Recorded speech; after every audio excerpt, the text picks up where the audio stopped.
One of the things that when I was doing the publicity for the march in January, one of the things I kept coming up against a Liverpool MP called Louise Ellman, and she always had exactly the same speech. She had like this kind of checklist that she would go through. You know, 8,000 rockets, you know, connections with Iran, you know, Hamas connections with Iran. The same propaganda, really, you know, the lessons of Joseph Goebbels that always tell the same few facts over and over again.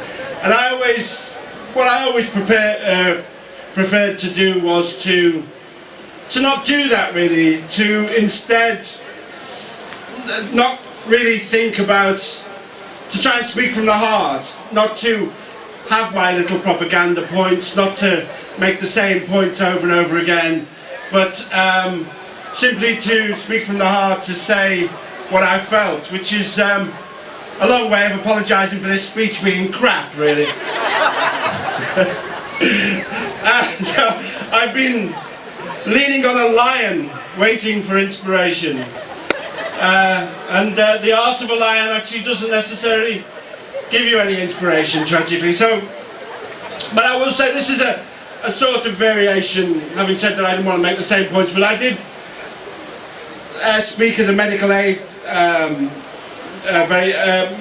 benefit, which was also organised in January. And one of the things that I did say, one of the things that struck me, I spoke here in 2006 against the Israeli invasion of the Lebanon, and I think that night there was something that happened during the Israeli invasion of Lebanon when there were some Swedish UN observers along the border, and the Israeli IDF wanted to get rid of them, so they started shelling them, and the United Nations rang up the Israelis and said, please stop shelling these poor people, you know, we'll give you the coordinates, we'll take them away, but they didn't, and they killed these poor, I think they were Swedish, poor UN observers.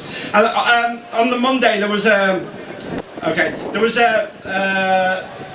speaker from the Israeli defense, you know, one of their terrible spokesmen, and they asked him about killing these UN observers, and he said, well, what were they doing there anyway?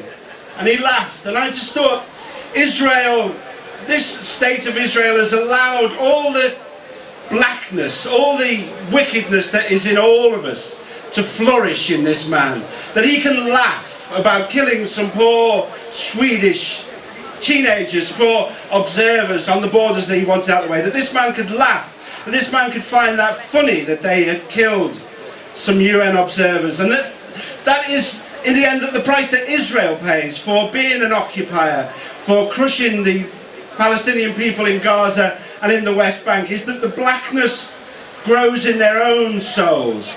And it will be only when they take their foot off the throat of the Palestinian people that they too will learn to live decent lives. And we are doing this as much for those people in Israel, for Israeli society, as much as we're doing this for the people of Gaza and the West Bank. Thank you.